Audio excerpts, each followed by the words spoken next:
Ambulance नहीं मिला हम तो लोग कैसे को। लेके जा रहे हैं? हम लोग पिकअप में लेके जा रहे हैं। कल में यहाँ पे ना कोई एम्बुलेंस मिला ना कोई कुछ, यहाँ पे हम लोग को कोई सुविधा नहीं मिला। हम लोग को जान रहे हैं, सुबह उठ के तैयार हुई, खाना वाना खाई बढ़िया से और हाथ धोने के लिए गई।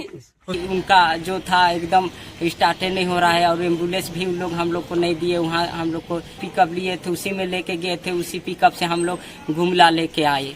काफ़ी इसका हालात बिगड़ते गया मैया का। और गुमला निकलते ही गुमला टाउन निकल के मेरा बेटी नहीं रहा। इंजेक्टर के लिए देता मैया। एक बाप की लाडली अपने सबसे बड़े हौसले की गोद में दम तोड़ गई, इसलिए आप मुस्कुराइए इरफान बाबू। एक मां के सामने उसकी लाडली की जान आपकी लापरवाह व्यवस्था की वजह से चली गई, इसलिए आप मुस्कुराइए इरफान बाबू। मामूली से सिर दर्द और उल्टी से तड़पती गुमला की बेटी को आपकी पंचर व्यवस्था में दुरुस्त एम्बुलेंस तक मुहैया नहीं कराई गई, इसलिए आप मुस्कुराइए इरफान बाबू। काश आपके बयान की तरह, आपके दावे की तरह, सोशल मीडिया पर आपके रील पर मिलते व्यूज की तरह, उपलब्धियों के आपके दावे की तरह जमीन पर असलियत कुछ होती तो गुमला की ये बेटी आज जिंदा होती। बाप उसका रो नहीं रहा होता, मां के कलेजे से चिपक कर वो बातें कर रही होती। लेकिन इरफान बाबू, आपकी लचर व्यवस्था ने गुमला की इस बेटी का गला घोंट दिया है, उसकी जान ले ली है। गुमला से आई ये खबर बेहद और झारखंड की स्वास्थ्य व्यवस्था पर तीखा सवाल खड़ा कर रही है कि एक मामूली सी सिर दर्द और उल्टी में ही एक बच्ची की जान चली जाए। एक लचर व्यवस्था में उसे एक एम्बुलेंस तक मुहैया नहीं करा गए, और अगर मिले भी तो ऐसा एम्बुलेंस जो खुद खटारा जैसा हो, जो खुद पंचर हो, जिसकी व्यवस्था इतनी खराब हो कि मरीज को बाहर ले जाने से पहले खुद वो दम तोड़ दे सड़क पर आकर। यही एक व्यवस्था है जिसकी वजह से गुमला की बेटी की जान चली गई। बताइए, ठीक, हम लोग घर से लेके गए। क्या हुआ था पहले? मेरी बेटी स्कूल के लिए निकली थी और ड्रेस व्रेस पहने थी। अचानक सर में दर्द हुआ।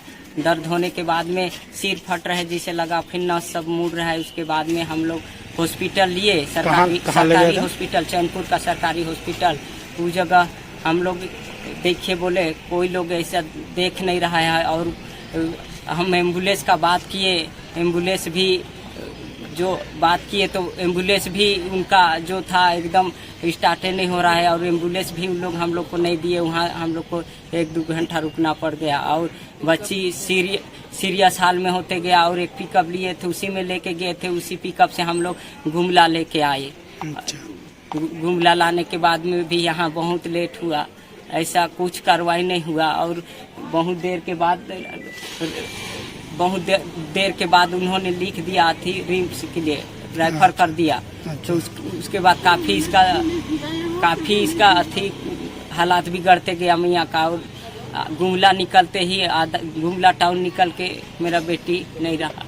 अच्छा, यहाँ से ले जा रहे थे। ले जाने के दरमियान डेथ कर गया ना? हाँ, डेथ कर।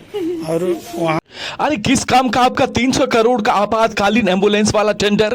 किस काम के आपके सरकारी एम्बुलेंस? और किस काम की ग्रामीण स्तर पर आपकी सरकारी सुविधा? शर्म क्यों नहीं आई इस सरकारी व्यवस्था को, जब एक बाप सीने से लगाकर अपनी मासूम बिटिया का इलाज कराने पिकअप से अस्पताल पहुंचा?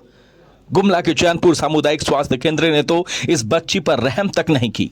पीएचसी में डॉक्टर नहीं, एम्बुलेंस भी खटारा। आपात हालत देख ऐसे एम्बुलेंस को खुद बीमार होने की आदत। पीएचसी में डॉक्टर नहीं मिला, एम्बुलेंस नहीं मिला तो परिजन पिकअप से ही बिटिया की जिंदगी बचाने गुमला की तरफ भागे। लेकिन तब तक बहुत देर हो गई, बच्ची की जान चली गई। हाँ, चैनपुर से जो एम्बुलेंस दिया था उसमें ऑक्सीजन सब था? एम्बुलेंस नहीं दिया सर, उन लोग एम्बुलेंस नहीं दिया। तो पिकअप में लाने के लिए वहाँ से अस्पताल से ऑक्सीजन नहीं दिया? ऑक्सीजन भी नहीं दिया। ऐसे ही ले आए? हाँ, ऐसे ही ले आए। क्या नाम हुआ आपका? राजकुमार लोहरा।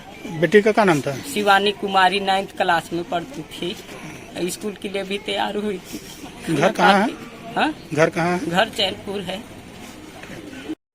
फिर आप देंगे बयान, सरकार फिर लेंगे संज्ञान, फिर होगी ट्वीटबाजी, फिर डीसी साहब कहेंगे सरकार हो गया समाधान। लेकिन जिस घर की लाडली की जान चली गई उसके हिस्से क्या आया?